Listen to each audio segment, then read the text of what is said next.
जय हिंद, वंदे मातरम साथियों। स्वागत है आपका अपने YouTube चैनल राम स्टडी 24 पर।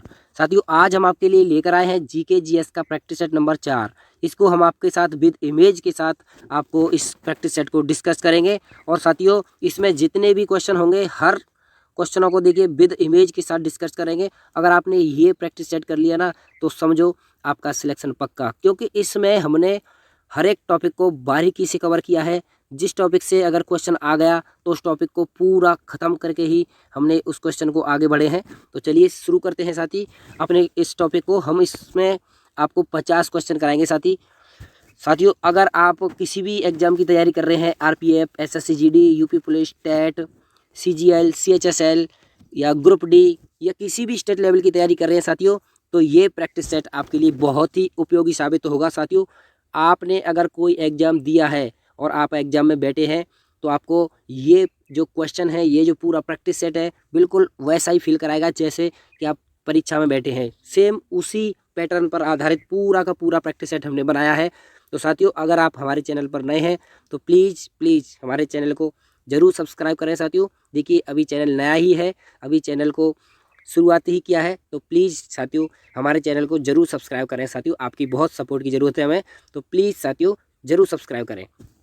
तो चलिए साथियों शुरू करते हैं अपने प्रैक्टिस सेट को। और हाँ साथियों, अगर आपने हमारे प्रैक्टिस सेट 1, 2 और 3 इन प्रैक्टिस सेटों को नहीं किया है तो प्लीज़ आप हमारे उन प्रैक्टिस सेटों को भी हल कीजिए इस प्रैक्टिस सेट के बाद। तो साथी, परों को खोल क्या उड़ान देखता है, परों को खोल जमाना उड़ान देखता है, साथी जमीन पे बैठ के क्या आसमां देखता है। इसी के साथ काम करो ऐसे कि पहचान बन जाए, काम करो ऐसा कि पहचान बन जाए, कदम रखो ऐसा कि निशान बन जाए। जिंदगी तो हर कोई काट लेता है साथी, आप जियो ऐसे कि मिसाल बन जाए। तो चलिए इसी के साथ अपने इस प्रैक्टिस सेट को शुरू करते हैं साथियों। अपना प्रैक्टिस सेट का पहला क्वेश्चन है, वर्ष 2011 की जनगणना के अनुसार देश का सर्वाधिक न्यूनतम जनसंख्या वाला राज्य। तो आपसे सर्वाधिक न्यूनतम जनसंख्या वाला राज्य पूछा गया है साथियों। तो इसका सही जवाब हो जाएगा ऑप्शन ए, सिक्किम। सिक्किम में भारत की सबसे कम जनसंख्या रहती है राज्यों में। साथियों, अगर हम इस क्वेश्चन के ऑप्शनों को डिस्कस करें तो उत्तर प्रदेश में सबसे अधिक जनसंख्या रहती है और उत्तराखंड में न्यूनतम जनसंख्या घनत्व है, यानी इसमें 17 लोग रहते हैं 1 वर्ग किलोमीटर में। 1 वर्ग किलोमीटर में 17 लोग रहते हैं साथी। और मिजोरम की बात करें तो ये साक्षरता में दूसरे नंबर पर आता है, साक्षरता में पहले नंबर पर सिक्किम आता है। चलिए साथी देख लेते हैं, ये देखिए सबसे कम जनसंख्या वाला राज्य है सिक्किम। दूसरा क्वेश्चन देख लेते हैं साथी। दूसरा क्या क्वेश्चन क्या है, सरिस्का और रणथंभौर बाघ अभ्यारण्य किस राज्य में स्थित है। तो सरिस्का और रणथंभौर बाघ अभ्यारण्य के बारे में पूछा गया है, तो इसका सही जवाब हो जाएगा ऑप्शन सी, राजस्थान। राजस्थान राज्य में सरिस्का और रणथंभौर बाघ अभ्यारण्य है। ये आपको चित्रों में दिखाई दे रहे होंगे साथियों। चलिए क्वेश्चन नंबर 3 को डिस्कस करते हैं। क्वेश्चन नंबर 3 क्या है हमारा, मस्तिष्क का वह भाग जिससे मेरू रज्जु की उत्पत्ति होती है उसे डैश कहते हैं। तो उसको क्या कहते हैं ये पूछा गया है, यानी मस्तिष्क का वह भाग जिससे मेरू रज्जु की उत्पत्ति हो, तो वो कहलाता है साथी मेडुला ऑब्लांगेटा। तो इसका सही जवाब है ऑप्शन सी, मेडुला ऑब्लांगेटा। तो देख लेते हैं अपने चित्र में कैसे है साथियों। हमने आपको पहले तीसरे प्रैक्टिस सेट में आपको बताया था कि मस्तिष्क के कितने भाग होते हैं। तो अब देख लेते हैं यहाँ ये जो मेडुला है, इसी से हमारे मेरू रज्जु की उत्पत्ति हुई है। तो चलिए साथियों चलते हैं अगले क्वेश्चन की ओर। अगला क्वेश्चन हमारा, निम्न में से किस चट्टान की परतों में खनिज का निक्षेपण एवं संचयन होता है। तो आपको उस चट्टान का नाम बताना है जिसमें निक्षेपण एवं संचयन होता है। तो वो कौन सी चट्टान है साथियों, इसका सही जवाब हो जाएगा अवसादी चट्टान है।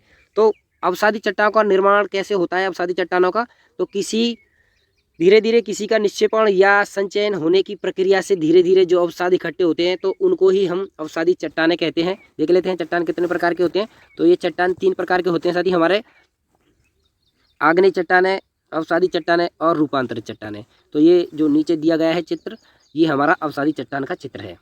चलिए अगले क्वेश्चन को डिस्कस करते हैं। क्वेश्चन 5 है, भारतीय संविधान के किस अनुच्छेद में कानूनों के समक्ष संरक्षण की अवधारणा दी गई है। तो कानूनों के समक्ष संरक्षण की अवधारणा आपसे पूछी गई है, तो इसका सही जवाब हो जाएगा ऑप्शन ए अनुच्छेद 14। अनुच्छेद 14 में ये भी बताया गया है कि सभी नागरिक कानून के समक्ष समान होंगे। और अनुच्छेद 15 में बताया गया है धर्म, लिंग, जाति के अनुसार कोई भी भेदभाव नहीं किया जाएगा। और अनुच्छेद 16 में है नौकरियों में समान अवसर। और अनुच्छेद 17 में बताया गया है अस्पृश्यता का अंत, यानी छुआछूत का अंत। तो चलिए अगले क्वेश्चन पर देख लेते हैं क्या है। अगला क्वेश्चन नंबर 6, सरकार के कुल राजस्व और कुल व्यय के बीच के अंतर को क्या कहा जाता है? यानी जो सरकार का कुल राजस्व होता है और कुल व्यय, उनके बीच के अंतर को क्या कहा जाता है, ये पूछा गया है इकोनॉमिक्स से ये साथी क्वेश्चन। इसका सही जवाब हो जाएगा राजकोषीय घाटा। चलिए अगले क्वेश्चन की ओर। अगला क्वेश्चन नंबर 7 है, निम्नलिखित तत्वों में से किसकी परमाणु संख्या 20 होती है? तो वो कौन सा तत्व है जिसकी परमाणु संख्या 20 होती है? तो साथी इसका सही जवाब हो जाएगा ऑप्शन बी कैल्शियम। तो कैल्शियम की परमाणु संख्या 20 होती है और ये पोटेशियम की परमाणु संख्या 19 होती है और क्लोरीन की परमाणु संख्या हमारी होती है 17 और साथ ही आर्गन की परमाणु संख्या होती है 18। तो इस प्रकार से आपको परमाणु संख्या भी याद रहनी चाहिए साथियों। चलिए हम आपको और सारी परमाणु संख्या बता देते हैं अपनी इस आवर्त सारणी की मदद से। साथियों आपको इस आवर्त सारणी में जितने भी तत्व दिए हुए हैं कम से कम आपको 20 तत्वों को तो पक्का याद कर लेना ही है। और साथियों देखते हैं हम कैसे कैसे इनके जो परमाणु क्रमांक हैं। ये जो इधर का ये जो होता है साथी, ये होता है एस ब्लॉक और इधर का होता है ये सब पी ब्लॉक और ये डी ब्लॉक होता है साथी और ये होता है एफ ब्लॉक। तो ये होते हैं एस पी डी एफ, इस प्रकार से तो ये ब्लॉक होते हैं साथियों। और इसमें हम देख लेते हैं हाइड्रोजन का परमाणु क्रमांक कितना है। हाइड्रोजन का परमाणु क्रमांक है 1, हाइड्रोजन का 1, हीलियम का 2, लिथियम का 3, बेरिलियम का 4, बोरोन का 5, कार्बन का 6, नाइट्रोजन का 7, ऑक्सीजन का 8, फ्लोरीन का 9, नियॉन का 10 और सोडियम का 11, मैग्नीशियम का 12, एल्युमिनियम का 13, सिलिकॉन का 14, फास्फोरस का 15 और ये सल्फर का 16, क्लोरीन का 17, आर्गन का 18, पोटेशियम का 19, कैल्शियम का 20। यही पूछा गया था आपसे। तो साथियों ये कम से कम आपको ये सब याद होने चाहिए। तो मैं आपको इंपॉर्टेंट बता देता हूँ। ये देखिए लोहे का 26 है, फेरस कहते हैं इसको। और इस प्रकार से ये जिंक है, ये आपको याद कर लेना है। और इसमें AU ये सोना है, 79 है इसका। तो इस प्रकार से साथियों आपको जितने भी इम्पोर्टेंट हैं उनको याद कर लेना है। आपके सामने आवर्त सारणी दी हुई है, आप वीडियो को पॉज करके अच्छी तरह से याद कर सकते हैं। चलिए साथी अगले क्वेश्चन की ओर चलते हैं। अगला क्वेश्चन हमारा, भारत का पहला इलेक्ट्रिक तीर्थ यात्रा गलियारा किस राज्य में बनाया जा रहा है? तो भारत का पहला इलेक्ट्रिक तीर्थ यात्रा गलियारा आपसे पूछा गया है। तो इसका सही जवाब हो जाएगा ऑप्शन बी उत्तराखंड। उत्तराखंड राज्य में भारत का पहला इलेक्ट्रिक तीर्थ यात्रा गलियारा बनाया जा रहा है। ये साथी 900 किलोमीटर लंबा है। ये जो कॉरिडोर बनाया जा रहा है इलेक्ट्रिक कॉरिडोर, ये 900 किलोमीटर लंबा है। और इसमें क्या होगा, हर 30 किलोमीटर पर चार्जिंग पॉइंट मिलेगा, हर 30 किलोमीटर। और ये 4 धाम यात्रा की मकसद से बनाया जा रहा है। तो साथियों अगर आपको हमारी वीडियो पसंद आ रही है तो प्लीज़ साथियों हमारी वीडियो को लाइक करें, शेयर करें और हमारी वीडियो पर कमेंट भी करें साथियों। और प्लीज़ साथियों आप नए हैं तो प्लीज़ हमारे चैनल को सब्सक्राइब जरूर करें साथियों। देखिए एक वीडियो को बनाने में बहुत समय लगता है साथियों, बहुत समय लगता है। तो प्लीज़ साथी हमारे इस वीडियो को जरूर सब्सक्राइब करें साथी। चलिए साथी अगले क्वेश्चन की ओर चलते हैं। अगला क्वेश्चन है, थर्ड मैन शब्द किस खेल से संबंधित है? तो थर्ड मैन शब्द के बारे में पूछा गया है। तो साथी लगभग आप सभी इसका सही जवाब बता पाएंगे। तो इसका सही जवाब है सी क्रिकेट। क्रिकेट में थर्ड मैन शब्द होता है, आपने देखा होगा इस तरह से ये क्रिकेट खेलते हैं तो इधर की तरफ जो खिलाड़ी होते हैं वो थर्ड मैन में आते हैं। तो चलिए साथी अगले क्वेश्चन की ओर चलते हैं। सत्रिया नामक शास्त्रीय नृत्य भारत के किस क्षेत्र में किया जाता है? तो वो आपसे क्षेत्र पूछा गया है जहाँ सत्रिया नामक शास्त्रीय नृत्य किया जाता है। तो इसका सही जवाब हो जाएगा उत्तर पूर्व। तो ये सत्रिया जो है असम का शास्त्रीय नृत्य है। तो असम उत्तर पूर्व की ओर ही आता है। तो चलिए हम और भी शास्त्रीय नृत्य डिस्कस कर लेते हैं जिससे आपको बिल्कुल भी कन्फ्यूजिंग ना हो कि कौन सा शास्त्रीय नृत्य कहाँ का है और इनसे संबंधित कलाकार कौन कौन है। ये सब हम चित्र की मदद से देख लेते हैं। तो ये हैं सत्रिया के कलाकार, ये जो डांस कर रहे हैं ये सत्रिया डांस कर रहे हैं। तो देख लेते हैं यहाँ कौन कौन कलाकार कौन कौन सा नृत्य कहाँ का है। तो आप देखिए भरतनाट्यम है तमिलनाडु का, इनसे संबंधित हैं रुक्मणी अरुंडेल, रुक्मणी देवी अरुंडेल, मल्लिका साराभाई और यामिनी कृष्ण मूर्ति, सोनल मानसिंह। और कुचिपुड़ी है आंध्र प्रदेश से संबंधित। इनके जो प्रमुख कलाकार हैं ये हैं राजा रेड्डी और यामिनी कृष्णमूर्ति। जितने भी रेड्डी रूट वर्ड आते हैं ना, ये सब कुचिपुड़ी से संबंधित, जैसे राजा रेड्डी, राधा रेड्डी। और कथक है हमारे उत्तर प्रदेश का। इनमें जितने भी महाराज रूट वर्ड आते हैं ये सब कथक से संबंधित है, जैसे शंभू महाराज, सितारा देवी, पंडित बिरजू महाराज। मणिपुरी शास्त्रीय नृत्य मणिपुर का है। इनमें जितने भी गुरु नाम के रूट वर्ड से आएंगे वे सब मणिपुरी के होंगे, जैसे कि गुरु विपिन सिंह और गुरु नल कुमार, और भी हैं जैसे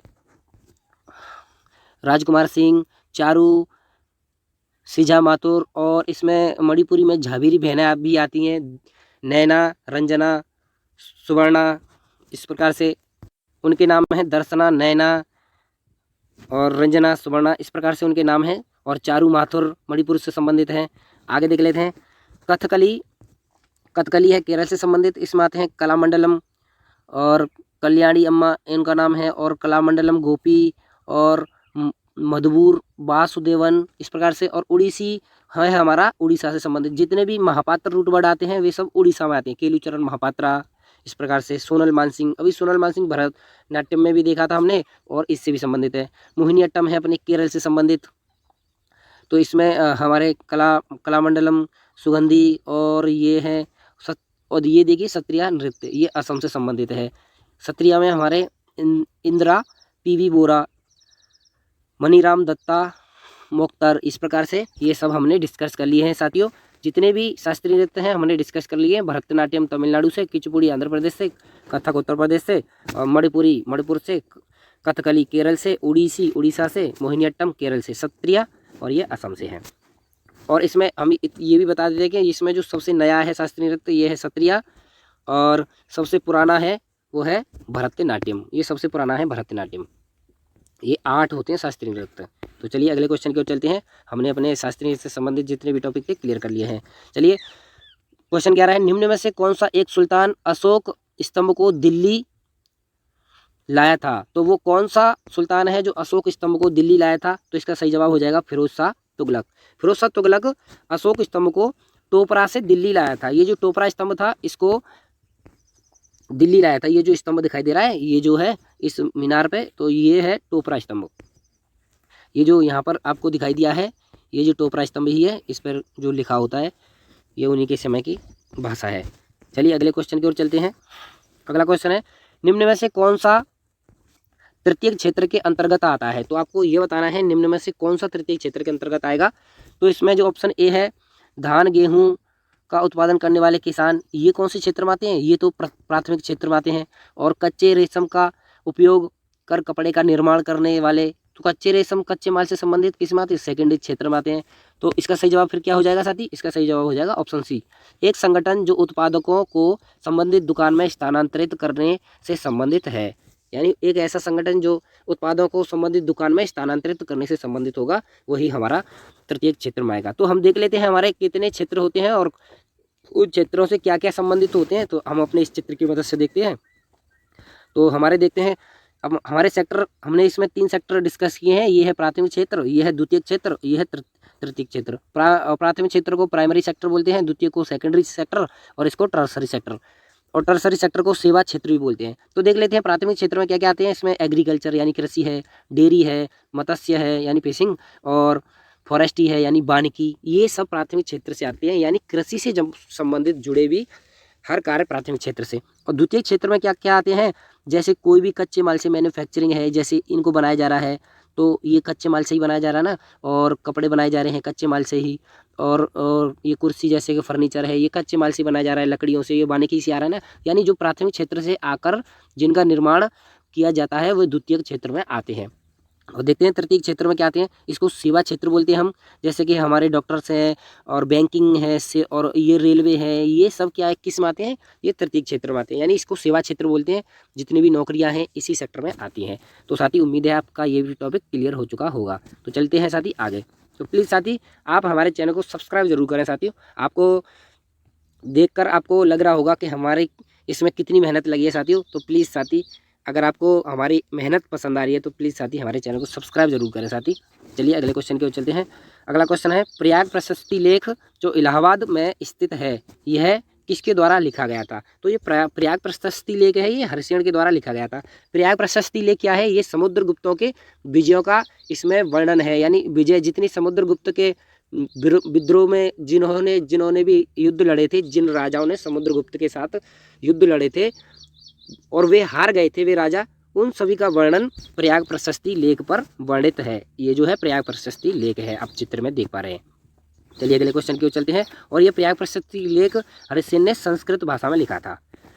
अभी अभी ये इतना इंपॉर्टेंट क्वेश्चन है साथियों, ये अभी अभी जो यूपी पुलिस की जो परीक्षा हुई है और जो रद्द हो गई है उसमें ये पूछा गया था। चलते हैं साथी अगले क्वेश्चन की ओर।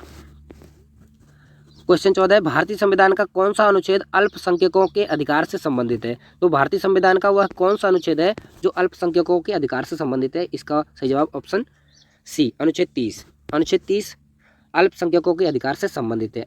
और अनुच्छेद 21 है प्राण एवं दैहिक स्वतंत्रता। अनुच्छेद 14 में कानून के समक्ष सभी समान। तो इसी प्रकार से चलते हैं अगले क्वेश्चन की ओर। क्वेश्चन 15 है, राज्य चुनाव आयोग की नियुक्ति किसके द्वारा होती है? तो राज्य चुनाव आयोग की नियुक्ति पूछी जा रही है साथियों, इसमें राज्य चुनाव आयोग आपको ध्यान रखना है। तो इसका सही जवाब हो जाएगा ऑप्शन डी, राज्य के राज्यपाल। राज्य के राज्यपाल के द्वारा राज्य चुनाव आयोग की नियुक्ति की जाती है। अब देख लेते हैं क्वेश्चन 16 है, फ्यूज तार किसका बना होता है? तो फ्यूज तार के बारे में पूछा गया है, तो इसका सही जवाब हो जाएगा ऑप्शन सी, टंगस्टन। चलिए अगले क्वेश्चन की ओर चलते हैं। मानव फेफड़े का कौन सा भाग गैस के विनिमय के लिए पृष्ठ प्रदान करता है? तो मानव शरीर का वह कौन सा भाग है, ये पूछा गया है, जो गैस के विनिमय के लिए पृष्ठ प्रदान करता है। तो इसका सही जवाब हो जाएगा एल्वियोली। अगर आपने बायोलॉजी पढ़ी होगी तो इसमें आपको पता होगा, ये जो एल्वियोली है ये हमारे मानव शरीर के फेफड़े के लिए पृष्ठ प्रदान करता है, जो सांस के लिए। तो देख लेते हैं इस चित्र की मदद से साथी, इस चित्र में ये एल्वियोली कहाँ है, किधर है, तो देख लेते हैं। ये जो है मानव फेफड़े के, ये जो है हमारे दोनों डायाफ्राम हैं और ये वायु नलिका है। अगर हम इसको यहाँ से काटें तो हमको ये दिखाई देगा। इनमें जो ये छोटी छोटी ये वायु कूपिकाएँ हैं, इन्हीं को हम बोलते हैं क्या, एल्वियोली। इंग्लिश में एल्वियोली बोलती हैं। ये क्या करते हैं, जब हम सांस लेते हैं तो वायु से ऑक्सीजन को सोख कर हमारी रक्त वाहिनियों को देते हैं और रक्त वाहिनियों से उधर से कार्बन डाइऑक्साइड ले लेते हैं और फेफड़ों में होकर ये बाहर निकालने की क्रिया में शामिल अपना योगदान देते हैं। तो साथ ही आप फेफड़े से संबंधित अच्छी तरह से समझ पाएंगे होंगे और आप वीडियो को पॉज करके भी देख सकते हैं। तो चलिए अगले क्वेश्चन की ओर चलते हैं साथी। देखिए साथी, ये जितने भी क्वेश्चन हैं हमारे बिल्कुल परीक्षा के दृष्टि से बहुत ही इंपॉर्टेंट है। ये क्वेश्चन बहुत बार बार पूछे गए हैं साथियों। तो चलिए अगले क्वेश्चन की ओर। अगला क्वेश्चन है हमारा, भारतीय राष्ट्रीय कांग्रेस के निम्न में से किस अधिवेशन में दल गर्मपंथी और नरमपंथी में विभाजित हो गए थे? तो वो आपसे अधिवेशन पूछा गया है जहां भारतीय राष्ट्रीय कांग्रेस गर्म दल और नरम दल में विभाजित हो गई थी। तो इसका सही जवाब है ऑप्शन ए, सूरत। तो सूरत अधिवेशन 1907 ईस्वी को हुआ था। इसी 1907 ईस्वी में भारतीय राष्ट्रीय कांग्रेस गर्म दल और नरम दल में विभाजित हो गई थी। अब हम देख लेते हैं कांग्रेस के इंपॉर्टेंट अधिवेशन कौन से अधिवेशन है। तो यहाँ पर आप देख सकते हैं कांग्रेस के अधिवेशन है। तो कांग्रेस की स्थापना 1885 बम्बई में हुई थी। ये आपको बहुत ही इंपॉर्टेंट क्वेश्चन बनता है, ये ध्यान रखना है। और उसके बाद ये आपको प्रथम इसके अध्यक्ष भी ध्यान रखना है, व्योमेश चंद्र बनर्जी। दूसरे जो है 1886 कलकत्ता में हुआ था, ये दादा भाई नौरोजी हैं। और अपने ये प्रथम मुस्लिम अध्यक्ष हैं बदरुद्दीन तैयब जी। इसी प्रकार से आपको ये सभी आपको ध्यान रख लेना है। और ये लास्ट में आपको दिख रहा होगा यहाँ पर, ये 1907 सूरत अधिवेशन, ये रास बिहारी बोस ने किया था। और जितने भी देखिए यहाँ पर 1924 का बेलगाम अधिवेशन है और ये महात्मा गांधी के द्वारा अध्यक्षता की गई एकमात्र अधिवेशन की अध्यक्षता महात्मा गांधी ने की, वो था बेलगाम अधिवेशन। और भी अधिवेशन है यहाँ पर देख लेते हैं। 1929 का इंपॉर्टेंट रहता है, लाहौर अधिवेशन जवाहरलाल नेहरू ने किया था। और आप अब वीडियो को पॉज करके भी सभी अधिवेशनों को अच्छी तरह पढ़ सकते हैं। हमने सभी अधिवेशन एक ही जगह और एक ही वीडियो में रख दिए हैं, तो आप यहाँ से आप देख सकते हैं सभी की सभी अधिवेशन हमने क्लियर कर दिए हैं। चलिए अगले क्वेश्चन की ओर चलते हैं। क्वेश्चन 19 है हमारा, डेविस कप किस खेल से संबंधित है? तो डेविस कप ये खेलों से संबंधित बहुत ही इंपॉर्टेंट क्वेश्चन बनते हैं साथी। इसको अभी आप स्टार मार्क लगा लीजिए और हम इसमें बताएंगे कौन से खेल के लिए कौन सी ट्रॉफी दी जाती है नीचे। तो इसका सही जवाब हो जाएगा टेनिस। तो टेनिस में डेविस कप दिया जाता है। और कौन से खेल में कौन से कप दिए जाते हैं, ट्रॉफी दी जाती है, यहाँ देख लेते हैं। तो आप वीडियो को पॉज करके भी देख लीजिए और हम आपको बता देते हैं इंपॉर्टेंट, जैसे डूरंड कप है, फुटबॉल से संबंधित है, थॉमस कप है, ऊबर से है, और संतोष ट्रॉफी है, फुटबॉल से संबंधित है। साथ ही जैसे राइडर कप है, गोल्फ से संबंधित है, और डेविस कप ये टेनिस से संबंधित है, बताइए। अब आप वीडियो को पॉज करके पूरों का अध्ययन कर सकते हैं। तो चलिए साथी अगले क्वेश्चन की ओर चलते हैं। हमारा अगला क्वेश्चन है, पृथ्वी की सतह के ऊपर ओजोन परत किससे सुरक्षा प्रदान करती है? तो जो पृथ्वी की सतह के ऊपर जो ओजोन परत होती है वो किससे सुरक्षा प्रदान करती है, ये पूछा गया है। तो इसका सही जवाब है ऑप्शन बी, पराबैंगनी किरणें। तो ये पराबैंगनी किरणों से हमारे जो पृथ्वी पर जो रहते हैं उनकी रक्षा करती है। ये पराबैंगनी किरणें बहुत ही हानिकारक होती हैं। चलिए इस चित्र की मदद से समझ लेते हैं, और हमारे पृथ्वी के कितने लेयर होते हैं और कौन से होते हैं ये आपको सभी क्लियर हो जाएंगे। जैसे ये कि पृथ्वी है, तो पृथ्वी के ऊपर एक सबसे ऊपर होती है, उसको क्षोमंडल कहते हैं। क्षोमंडल में ही सभी मौसम की घटना होती हैं, जैसे बादल, आंधी, तूफान, तो इस प्रकार से। और ग्रीन हाउस प्रभाव भी यही होता है। हमने तीसरे प्रैक्टिस सेट में आपको डिस्कस किया था ग्रीन हाउस प्रभाव। और इसके बाद ये समताप मंडल होता है। समताप मंडल में ही ओजोन लेयर होती है, और ओजोन लेयर ये जो पराबैंगनी किरणें आती हैं उनको रोक लेती है, यानी अवशोषित कर लेती है। और ओजोन लेयर का क्षय किसके कारण होता है? क्लोरोफ्लोरोकार्बन के कारण। ये जो फ्रिज रेफ्रिजरेटर होते हैं उनमें होता है। तो ये जो समताप मंडल है इसमें ताप समान रहता है, मौसम की घटना यहाँ नहीं होती। इसके बाद होता है ये जो है मध्य मंडल, और इसके ऊपर होता है आयनन मंडल। आयनन मंडल में ही हमारी जितनी भी सैटेलाइट हैं और ये रेडियो तरंग परिवर्तित होती हैं ये सभी, और इसके ऊपर है वायुमंडल। तो आप सभी इस प्रकार से मंडलों को समझ पाए होंगे। अगर आपसे पूछा जाए कि पृथ्वी वायुमंडल की सबसे निचली परत, तो सबसे निचली परत होती है क्षोभमंडल। आपको ध्यान रखना है, ये वेरी वेरी इंपॉर्टेंट क्वेश्चन है। तो चलिए साथी अगले क्वेश्चन की ओर चलते हैं। अगला क्वेश्चन हमारा, महात्मा गांधी दक्षिण अफ्रीका से कब आए? तो महात्मा गांधी दक्षिण अफ्रीका से कब आए ये पूछा गया है साथी। तो इसका सही जवाब क्या है? इसका सही जवाब है ऑप्शन बी, 1915। तो 1915 को महात्मा गांधी दक्षिण अफ्रीका से वापस आए थे। तो और साथ ही ये गए कब थे, तो इसको भी देख लेते हैं। ये गए थे 1893 ईस्वी को गए थे, और 21 साल बाद वापस लौटे। महात्मा गांधी 9 जनवरी को वापस आए, तो इसी वजह से हम 9 जनवरी को प्रवासी भारतीय दिवस मनाते हैं।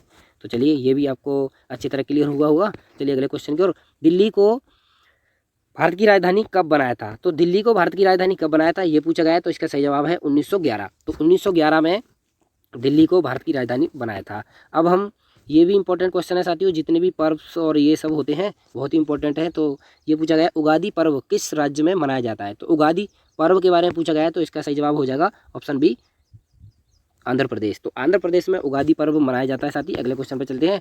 खानवा का युद्ध किस किस के मध्य लड़ा गया? तो खानवा का युद्ध आपसे पूछा गया साथी। तो खानवा का युद्ध, इसका सही जवाब हो जाएगा ऑप्शन बी, बाबर और राणा सांगा के बीच। खानवा का युद्ध 1527 ईस्वी को लड़ा गया था बाबर और राणा सांगा के मध्य में। तो साथी हम देख लेते हैं और भी युद्ध हैं, इनको कौन से युद्ध, प्रमुख युद्धों के बारे में देख लेते हैं, किस किस के बीच कौन सा युद्ध लड़ा गया। तो यहाँ देख लेते हैं, जितने भी प्रमुख युद्ध हैं हमने आपको यहाँ लिस्ट में लगा दिए हैं। आप वीडियो को पॉज करके भी देख लेते हैं। जैसे हम बताते हैं, हाइडेस्पीच का युद्ध 326 ईस्वी में लड़ा गया था, और पानीपत का प्रथम युद्ध ये 1526 में बाबर और इब्राहिम लोदी के बीच में लड़ा गया था। लोदी वंश का अंत यहीं हो गया था, और मुगल वंश की स्थापना बाबर ने की थी। तो इसके बाद ये जो खानवा का युद्ध है यही पूछा गया है, बाबर और राणा सांगा के बीच। ठीक है, तो और आगे देख लेते हैं, ये जितने भी इंपॉर्टेंट है। पानीपत का द्वितीय युद्ध है 1526 में बाबर, अकबर और हेमू के मध्य में। तो इसी प्रकार से जितने भी युद्ध हैं आप इनको एक बार रिवाइज कर लीजिए, बहुत ही इंपॉर्टेंट है साथी। चलिए अगले क्वेश्चन की ओर चलते हैं। अगला क्वेश्चन है, 25 रामानुजाचार्य की प्रतिमा स्टैच्यू ऑफ इक्वलिटी। तो स्टैच्यू ऑफ इक्वलिटी निम्न में से किस राज्य में स्थित है? तो स्टैच्यू ऑफ इक्वलिटी पूछी गई है जो रामानुजाचार्य की प्रतिमा है। तो इसका सही जवाब हो जाएगा तेलंगाना। तेलंगाना राज्य में दुनिया की दूसरी सबसे बड़ी प्रतिमा है, जो बैठी हुई प्रतिमा है। अगर बैठी हुई प्रतिमा पूछी जाए दुनिया की सबसे बड़ी दूसरी, तो ये रामानुजाचार्य की है तेलंगाना में। ये जो आपको दिखाई दे रहे हैं ये रामानुजाचार्य हैं। चलिए अगले क्वेश्चन की चलते हैं। क्वेश्चन 26 है, भीमबेटका की गुफाएं किस राज्य में है? तो भीमबेटका की गुफाएं पूछी गई हैं साथियों। इसका सही जवाब हो जाएगा मध्य प्रदेश। तो मध्य प्रदेश में भीमबेटका की गुफाएं हैं साथियों। आप ये देख पा रहे हैं, ये जो है भीमबेटका की गुफाएं हैं, ये मध्य प्रदेश में स्थित हैं। चलिए अगले क्वेश्चन की ओर। टीपू सुल्तान की मृत्यु किस वर्ष हुई थी? तो इसका सही जवाब है 1799 ईस्वी को। 1799 ईस्वी को टीपू सुल्तान की मृत्यु हुई थी अंग्रेजों से लड़ते समय। अगले क्वेश्चन में चलते हैं। 27 क्वेश्चन है, सिंधु नदी की सबसे बड़ी सहायक नदी कौन सी है? तो सिंधु नदी की सबसे बड़ी सहायक नदी पूछी गई है। तो इसका सही जवाब हो जाएगा साथी, इसका सही जवाब है साथी चेनाब। जो चेनाब है ये सिंधु नदी की सबसे बड़ी सहायक नदी है। अब हम आपको सिंधु नदी तंत्र के बारे में बताते हैं। देखिए, सिंधु नदी की सहायक नदियों को अगर याद करें तो इसकी एक ट्रिक है, आप हमारे साथ बोलिए। हम दोबारा से लिखते हैं, झे झेचेरा ब्या, झेचेरा और ब्यास, इस प्रकार से लिखेंगे। और बोली में मेरे साथ झेचेरा ब्यास, झेचेरा ब्यास, झेचेरा ब्यास। तो देखिए झे से हो जाएगा झेलम, चे से चेरा चेनाब, और रा से राबी, ब्या से ब्यास और स से सतलुज। तो इस प्रकार से आप इनको इस ट्रिक से याद कर सकते हैं, झेचेरा ब्यास। सिंधु नदी की सभी सहायक नदी इस ट्रिक से याद हो जाएंगी, झेचेरा ब्यास। अगर आप इस ट्रिक से याद नहीं कर रहे हैं तो आप इस मैप के द्वारा याद कर सकते हैं। देखिए सिंधु नदी का उद्गम तिब्बत से होता है मानसरोवर झील के पास, तो इधर होते हुए जम्मू कश्मीर में होते हुए पाकिस्तान में ऐसे चली जाती है। तो इसमें देखिए कौन सी मिलती हैं, झेलम है, चेनाब है और राबी है, और ये ब्यास है और ये सतलज है। ये इस प्रकार से, और ये चल के पाकिस्तान में यहाँ इस प्रकार से सभी मिल जाती हैं। तो हमने यही तो बताया सिंधु नदी की ट्रिक, ये झेचेरा ब्यास। तो ये झेचेरा ब्यास से सभी हो जाती हैं साथियों। तो चलते हैं, आप उम्मीद है सिंधु नदी तंत्र को भी समझ पाए होंगे। चलिए क्वेश्चन 18 है, 16 मार्च 2023 को 2027 तक के लिए किसे फीफा अध्यक्ष के रूप में चुना गया। तो आपको बताना है जो फीफा अध्यक्ष के रूप में चुने गए हैं 2027 तक के लिए, तो वे कौन है, वे हैं ऑप्शन डी जियानी इन्फेंटिनो। तो जियानी इन्फेंटिनो को फीफा का अध्यक्ष, अगला अध्यक्ष चुना गया है। चलिए अगले क्वेश्चन की ओर, सिंधु घाटी की वह कौन सी बस्ती है जहाँ जुते हुए खेत के प्रमाण मिले। तो जुते हुए खेत के प्रमाण मिले वह आपसे पूछा गया है। इसका सही जवाब है ऑप्शन डी कालीबंगन। कालीबंगन में जुते हुए खेत के प्रमाण मिले। और मोहनजोदड़ो में एक विशाल स्नानागार और यहीं पर कांसे की नर्तकी की मूर्ति मिली थी। चलिए अगले क्वेश्चन की ओर चलते हैं, इनको देख लेते हैं ये कहाँ है साथियों। तो ये मोहनजोदड़ो है पाकिस्तान में, कालीबंगन है राजस्थान में, और हड़प्पा भी उधर ही है, और धोलावीरा है गुजरात में। ये हड़प्पा पाकिस्तान की ओर है। चलिए अगले क्वेश्चन की ओर, अगला क्वेश्चन है, पंपास घास के मैदान किस देश में स्थित हैं। तो ये घासों के मैदान से भी इंपॉर्टेंट क्वेश्चन बनते हैं, तो इसका सही जवाब है अर्जेंटीना। तो चलिए हम आपको और भी घासों के मैदान बताते हैं जिससे आपको सभी घासों के मैदान आराम से याद हो सकें और कवर हो सकें। चलिए देखिए घासों के मैदान दो प्रकार के होते हैं, एक होते हैं शीतोष्ण कटिबंधीय, एक होते हैं उष्ण कटिबंधीय। तो शीतोष्ण कटिबंधीय में जी प्रेरी है उत्तरी अमेरिका का, पंपास है अर्जेंटीना का, यही क्वेश्चन बनाया था। वेल्थ है दक्षिण अफ्रीका का, डाउन्स है ऑस्ट्रेलिया का, स्टेपी है यूरेशिया, और पुस्ताद हंगरी, और कैंटबरी ये न्यूजीलैंड की है, और लानोस ये वेनेजुला का, कंपोज ये ब्राज़ील का है, सवाना ये बहुत ही इंपॉर्टेंट है, इसको स्टार मार्क कर लीजिए, ये दक्षिण अफ्रीका का है, और दक्षिण अमेरिका में भी है पर ज़्यादा इंपॉर्टेंट है दक्षिण अफ्रीका। और पार्कलैंड अफ्रीका में है, कटिंगा ब्राज़ील में है। तो इधर के सभी उष्णकटिबंधीय हैं, ये शीतोष्णकटिबंधीय है, ये भी आपको ध्यान रखना है। तो अगर सवाना पूछा जाए तो ये उष्णकटिबंधीय में आता है। चलिए अगले क्वेश्चन की ओर चलते हैं, उम्मीद है आपको ये भी क्लियर हुआ होगा। अगला क्वेश्चन 31 है हमारा, पास्कल की एसआई व्युत्पन्न इकाई क्या है। तो ये पूछा जा रहा है कि ये जो पास्कल है किसका एसआई मात्रक है। तो ये है दाब का, तो इसका सही जवाब हो जाएगा दाब। तो जैसे बल का होता है न्यूटन, और आवृत्ति का होता है हर्ट्ज, और द्रव्यमान का होता है किलोग्राम। तो इस प्रकार से ये क्वेश्चन चलिए हुआ। अगले क्वेश्चन की ओर चलते हैं, डॉक्टर एनी बेसेंट ने किस पत्रिका का संपादन किया था। तो डॉक्टर एनी बेसेंट ने किस पत्रिका का संपादन पूछा गया है, तो इसका सही जवाब है ऑप्शन ए न्यू इंडिया। तो न्यू इंडिया जो है डॉक्टर एनी बेसेंट ने इस पत्रिका का संपादन किया था। यंग इंडिया हमने आपको अगर पिछले प्रैक्टिस सेट में आपको बताया था महात्मा गांधी ने किया, और आर्य समाज की स्थापना दयानंद सरस्वती ने, ब्रह्म समाज की स्थापना राजा राम मोहन राय के द्वारा हुई थी। चलिए अगले क्वेश्चन की ओर चलते हैं। अगला क्वेश्चन हमारा 33वां, मुद्रा राक्षस किसके द्वारा लिखी गई। तो ये प्राचीन पुस्तकें हैं, बहुत इंपॉर्टेंट हैं, ये भी पूछी जाती हैं। तो इसका सही जवाब है विशाखा दत्त। तो विशाखा दत्त के द्वारा मुद्रा राक्षस लिखी गई। मेगास्थनीज के द्वारा इंडिका लिखी गई, और चाणक्य ये जो कौटिल्य है इनके द्वारा अर्थशास्त्र लिखी गई। हम आपको जितनी भी प्राचीन पुस्तकें उनको बता देते हैं साथियों, ये भी बहुत इंपॉर्टेंट क्वेश्चन बनते हैं इनसे। तो ये देखिए आपको दिख रहे होंगे, ये इंपॉर्टेंट है। ये महाभारत वाल्मीकि के द्वारा रामायण है वाल्मीकि के द्वारा, महाभारत है वेद व्यास के, और अष्टाध्यायी है पाणिनि के द्वारा। और इस प्रकार से ये जो अर्थशास्त्र है कौटिल्य इंडिका है मेगास्थनीज के द्वारा, पंचतंत्र है विष्णु शर्मा के द्वारा लिखी गई, महावास है पतंजलि के, नाट्यशास्त्र है भरत मुनि के अनुसार, कामसूत्र है बादशायन के अनुसार, और ये चरक संहिता है चरक के अनुसार। तो ये जितने भी इम्पोर्टेंट बुक हैं आप इनको भी यहाँ से पढ़ सकते हैं साथियों।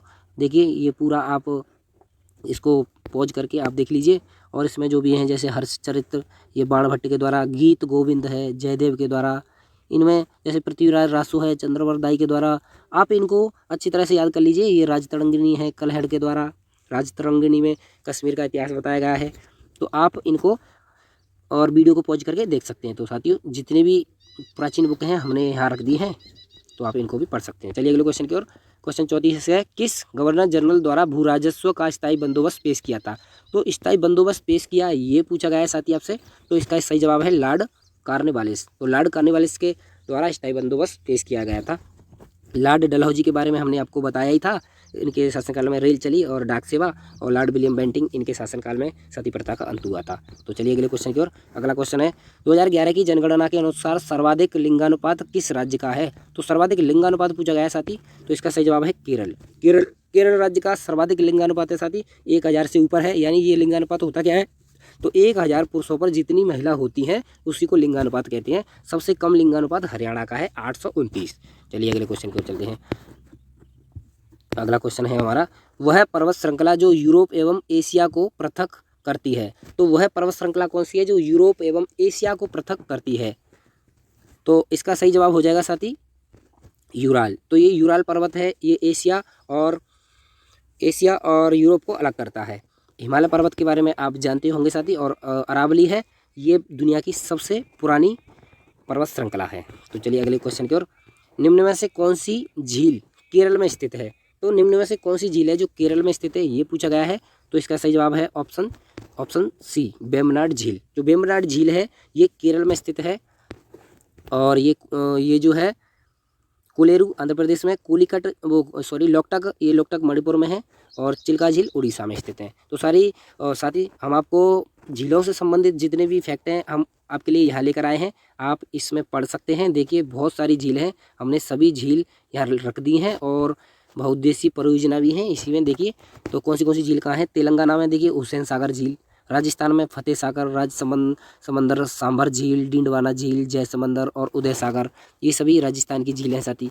और महाराष्ट्र में देखते हैं लोनार झील है, ये हमने आपको पिछले प्रैक्टिस सेट में बताया था, ये जो है उल्कापिंड के गिरने से बनी थी। तो मणिपुर में लोकटक झील है, जम्मू कश्मीर में डल झील, शेषनाग झील, बूलर झील, मानस झील, नागिन झील। बूलर झील पूछी जाती है जम्मू कश्मीर की, मीठे पानी की, बहुत इंपॉर्टेंट है। और आंध्र प्रदेश में कोलेरू, पुलिकट, और केरल के ये वेम्बनाड, अभी क्वेश्चन में पूछी गई अष्टमुडी और पेरियार। ये पेरियार बहुत इंपॉर्टेंट है, वहाँ पेरियार बाघ अभ्यारण्य भी है। और अगले देख लेते, उत्तराखंड में सात ताल है, रूपकुंड है, देवताल है, उड़ीसा में है चिल्का झील, और उत्तर प्रदेश में फुल्लर झील। और ये बहुउद्देशीय परियोजना भी हैं, आप इनको भी पढ़ सकते हैं। जैसे भांगड़ा नागल ये सतलज नदी पर, दामोदर घाटी दामोदर नदी पर, हीराकुंड है, ये है महानदी पर, चंबल है चंबल नदी पर, तुंगभद्रा नदी पर है। तो इस प्रकार से आप देख सकते हैं, ये पीछे उनके राज्य भी दिए गए हैं, ये कहाँ हैं। तो चलिए अगले क्वेश्चन की ओर चलते हैं। और भी है नीचे देख सकते हैं आप माता टीला, तो आप सभी को वीडियो को पॉज करके आराम से देख सकते हैं साथियों ये सब। चलिए अगला क्वेश्चन है क्वेश्चन 38, भारत में सिक्के जारी करने का अधिकार किसके पास है? तो भारत में सिक्के जारी करने का अधिकार पूछा गया है, तो ये है भारत सरकार के पास। तो भारत सरकार भारत में सिक्के जारी करती है। चलिए अगले क्वेश्चन की ओर चलते हैं। और नोट ये भारतीय रिजर्व बैंक जारी करती है। तो चलिए अगले क्वेश्चन की ओर। महाराष्ट्र के किस शहर का नाम छत्रपति संभाजी नगर रखा गया है? तो ये पूछा गया है कि महाराष्ट्र के किस शहर का नाम छत्रपति संभाजी नगर रखा गया है, तो इसका सही जवाब हो जाएगा औरंगाबाद का नाम बदल करके संभाजी नगर रख दिया गया है। चलिए अगले क्वेश्चन की ओर। निम्न में से कौन सी स्थानीय पवन है? तो स्थानीय पवन के बारे में बताना है आपको साथी, तो इसका सही जवाब हो जाएगा ये लू। जो लू है ये राजस्थान में यानी उत्तर भारत की ओर चलने वाली एक स्थानीय पवन है साथी। तो चलिए अगले क्वेश्चन की ओर चलते हैं। निम्न में से किस विटामिन की कमी से घाव से अत्यधिक रक्त स्रावित होता है? तो उस विटामिन के बारे में बताना है जिसके कारण खून का थक्का नहीं जमता, ये पूछा गया है बस आपसे। तो इसका सही जवाब है ऑप्शन डी विटामिन के। तो विटामिन के की कमी से घाव से अत्यधिक रक्त स्रावित होता है, इसकी कमी से खून का थक्का नहीं जमता। चलिए अगले क्वेश्चन की, हमने पिछले क्वेश्चन में आपको सभी विटामिनों के रासायनिक नाम भी बता दिए थे पिछले प्रैक्टिस सेट में। तो चलिए अगले क्वेश्चन की चलते हैं। ये देखिए इस प्रकार से जहाँ भी चोट लग जाती है तो ये इस प्रकार से खून नहीं रुकता और खून का थक्का नहीं जमता, ये विटामिन के की कमी होती है। चलिए अगले क्वेश्चन की ओर। नंद वंश के बाद मगध पर किस वंश ने शासन किया? तो नंद वंश के बाद मगध पर किस वंश ने शासन किया ये पूछा गया है, तो इसका सही जवाब है मौर्य वंश। तो चंद्रगुप्त मौर्य ने घनानंद को हराकर नंद वंश का अंत किया और मौर्य वंश की स्थापना की थी चंद्रगुप्त मौर्य ने। साथ ही हम देख लेते हैं जितने भी वंश हैं उनसे संबंधित संस्थापक किसने किस वंश की स्थापना की, ये भी बहुत इंपॉर्टेंट क्वेश्चन बनते हैं। तो साथियों यहाँ आप देख सकते हैं हमने सभी वंशों को यहाँ रख दिया है। जैसे हर्यक वंश की स्थापना बिंबिसार ने की थी, नंद वंश की महापद्म नंद ने, और मौर्य साम्राज्य की चंद्रगुप्त मौर्य ने, गुप्त वंश की श्रीगुप्त ने, पाल वंश की गोपाल ने, पल्लव वंश की सिंह विष्णु ने, और राष्ट्रकूट की दंती दुर्ग ने। ये राष्ट्रकूट है, ये भी इंपॉर्टेंट है। और चालुक्य वातापी वंश की पुलसिन प्रथम ने, और चालुक्य कल्याणी की तैलप द्वितीय ने, और चोल वंश की स्थापना विजयालय ने की थी, ये भी इंपॉर्टेंट है। और सेन वंश की स्थापना सामंत सेन ने। चौहान वंश की वासुदेव ने, चंदेल वंश की नन्नुक ने, ये भी इंपॉर्टेंट है नन्नुक। और ये गुलाम वंश की कुतुबुद्दीन ऐबक ने। खिजली वंश की जलालुद्दीन फिरोज खिजली ने। तुगलक वंश की गयासुद्दीन तुगलक ने। और सैयद वंश की खिजर खां ने। और लोधी वंश की बहलोल लोधी ने। विजयनगर साम्राज्य की हरहर और बुक्का, ये दोनों भाई थे, इन दोनों भाइयों ने की। और मुगल वंश और बहमनी साम्राज्य की हसन गंगू ने। मुगल वंश की बाबर ने की थी। और गुर्जर प्रत्यार वंश की हरिश्चंद्र यानी नागभट्ट ने की थी। तो ये साथी जितने भी वंश थे उनसे संबंधित संस्थापक थे, हमने आपको इस क्वेश्चन की मदद से आपको पूरे कवर करा दिए हैं। तो उम्मीद है आपको ये सब कवर हुए होंगे। चलिए अगले क्वेश्चन की ओर चलते हैं। क्वेश्चन 43, निम्न में से कौन सा नृत्य कर्नाटक संगीत के लिए जाना जाता है। तो वो कौन सा नृत्य है जो कर्नाटक संगीत के लिए जाना जाता है, कर्नाटक से संबंधित नहीं, कर्नाटक संगीत के लिए जाना जाता है, ये पूछा गया है। तो इसका सही जवाब हो जाएगा कुचिपुड़ी। वैसे कुचिपुड़ी आंध्र प्रदेश का है, लेकिन कर्नाटक संगीत के नाम से के लिए जाना जाता है। कथक जो है उत्तर प्रदेश का, हमने बताया था, उड़ीसा का है, भरतनाट्यम और तमिलनाडु का है। चलिए अगले क्वेश्चन की ओर चलते हैं। अगला क्वेश्चन है मानव में मादा, ये जो पूछा गया है, मानव में मादा युग्मक को क्या कहते हैं, ये पूछा गया है। तो उसमें मादा युग्मक जो होता है उसको हम अंडाणु कहते हैं। और ये नर युग्मक को क्या कहते हैं साथी, तो नर युग्मक को कहते हैं शुक्राणु। उसके बाद इन दोनों का जब निषेचन होता है तो युग्मनज बनता है, कुछ दिनों बाद भ्रूण बनता है। इसके बाद इसे हम चित्र की मदद से देख लेते हैं। ये तो है शुक्राणु और ये है अंडाणु। तो इसमें शुक्राणु जब प्रवेश करते हैं तो ये दीवार से जाकर चिपक जाते हैं, गर्भाशय की दीवार से ये दोनों मिल करके, और ये युग्मनज बना लेते हैं, और कुछ दिनों बाद यही भ्रूण बन जाते हैं और बच्चे का निर्माण होता है। चलिए अगले क्वेश्चन की ओर चलते हैं। क्वेश्चन 45 है, राजाजी राष्ट्रीय उद्यान निम्न में से किस राज्य में स्थित है। ये आपसे पूछा गया है, राजाजी राष्ट्रीय उद्यान निम्न में से किस राज्य में स्थित है, ये पूछा गया है। तो इसका सही जवाब हो जाएगा ऑप्शन डी, उत्तराखंड। उत्तराखंड में राजाजी राष्ट्रीय उद्यान है। साथियों राष्ट्रीय उद्यान से संबंधित बहुत ही इंपॉर्टेंट क्वेश्चन होते हैं, तो हम आपको इसमें सभी राष्ट्रीय उद्यान बताते हैं कि कौन सा राष्ट्रीय उद्यान कहाँ है। जैसे इंपॉर्टेंट बता देते हैं साथी, जैसे काजीरंगा है, ये कहाँ है, काजीरंगा असम में है साथी। और मानस है असम में, नामदफावी असम में ही है। ये सब यहाँ पर दिए हुए हैं साथी। जैसे ये जो है असम में, उत्तर प्रदेश में, ये आप अच्छी तरह से पढ़ सकते हैं। सिमलीपाल के है उड़ीसा में, और ये जो इंपॉर्टेंट बता रहे हैं पेरियार है केरल में, हमने बताया था। और जल्दापारा है पश्चिम बंगाल में, ये इंपॉर्टेंट है, उनको हम आपके लिए बता रहे हैं। जैसे और भी हैं यहाँ पर, कान्हा है और बांधवगढ़ है, और माधव है, ये सब कहाँ हैं, ये मध्य प्रदेश में साथी। सॉरी साथी माफ़ करना। चलिए आगे देखते हैं साथी अगले क्वेश्चन की ओर। और इसमें ये भी पूछा गया था, ये देखिए यहाँ पर ये पहले जो क्वेश्चन हमने डिस्कस किया था, ये रणथंभौर कहाँ है, तो ये राजस्थान में, ये पूछा गया था। सरिस्कार रणथंभौर दोनों ये राजस्थान में। तो इससे आपको ये सभी ये जो है वो उद्यान आपको याद हो जाएंगे। तो आप वीडियो को पॉज करके और आराम से इनको पढ़ सकते हैं, ठीक है। तो चलिए अगले क्वेश्चन की ओर। क्वेश्चन 46 है, वायुमंडल की सबसे निचली परत कौन सी है। ये तो अभी हमने इसी ऊपर डिस्कस किया था, तो इसका सही जवाब हो जाएगा सबसे निचली परत क्षोभमंडल होती है वायुमंडल की सबसे निचली परत। फिर उसके बाद होती है समताप मंडल, फिर उसके ऊपर होती है मध्यमंडल, फिर सबसे ऊपर होती है बहिर्मंडल, और इस बहिर्मंडल के नीचे आयनन मंडल भी होती है। चलिए अगले क्वेश्चन की ओर। संसद के 2 सत्रों के बीच अधिकतम डैश का अंतराल होता है, यानी कितने महीने का अंतराल होता है, ये पूछा गया है। तो इसका सही जवाब हो जाएगा ऑप्शन डी, 6 महीने। तो 6 महीने होता है संसद के 2 सत्रों के बीच अधिकतम अंतराल। अगले क्वेश्चन पर चलते हैं। अगला क्वेश्चन न्यूमेरिकल्स है। 18 विभवांतर की बैटरी पर कार्य करने वाला एक प्रकाश बल्ब 3 एम्पियर की धारा लेता है, तो बल्ब का प्रतिरोध क्या है। यानी जो 18 एम्पियर की जो बैटरी है वो पर कार्य करने वाला एक प्रकाश बल्ब है, 3 एम्पियर की धारा लेता है। तो इसे किस प्रकार से हल करेंगे, आपने साथ ही ओम का नियम पढ़ा होगा, B बराबर IR। तो इसमें जो B होता है विभवांतर और I होता है धारा और R होता है प्रतिरोध। तो हम इसमें हमसे प्रतिरोध ही तो पूछा गया है, तो R को कैसे निकालेंगे। इसमें अगर R को इधर ले जाएं तो इसमें B/I हो जाएगा।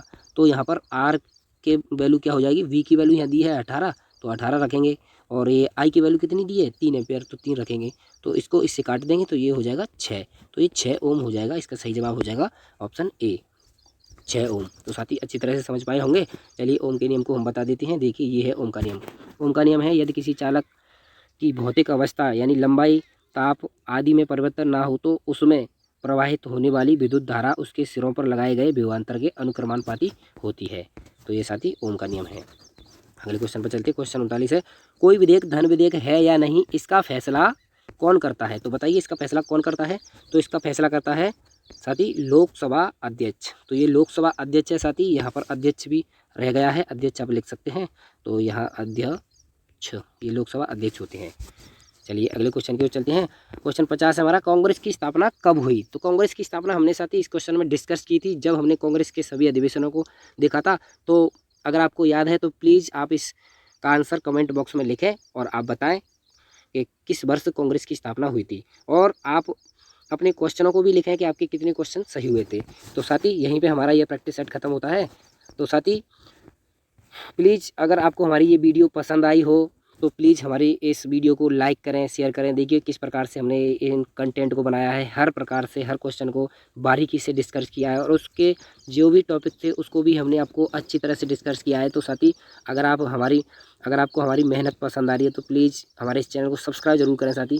देखिए क्योंकि हमारा भी चैनल नया है और साथी आपके सपोर्ट की ज़रूरत है साथी। तो प्लीज़ हमारे चैनल को सब्सक्राइब जरूर करें और साथी जितने भी आपके पास स्टडी ग्रुप होते हैं उन सभी में इस वीडियो को भी शेयर करें, जिससे कि बहुत सारे लोगों को इस प्रैक्टिस सेट से कुछ फ़ायदा हो सके। तो प्लीज़ साथी हमारे इस चैनल को राम स्टडी 24 को प्लीज़ ज़रूर सब्सक्राइब करें साथी, क्योंकि एक जो प्रैक्टिस सेट बनाने में बहुत सारी मेहनत लगती है साथी। तो प्लीज़ साथी प्लीज़ आपसे बस यही रिक्वेस्ट है अंत में कि प्लीज़ साथी हमारे चैनल को अगर आप नए हैं तो ज़रूर सब्सक्राइब करें साथी। आपसे बहुत ही हाथ जोड़ के निवेदन है प्लीज़ साथी।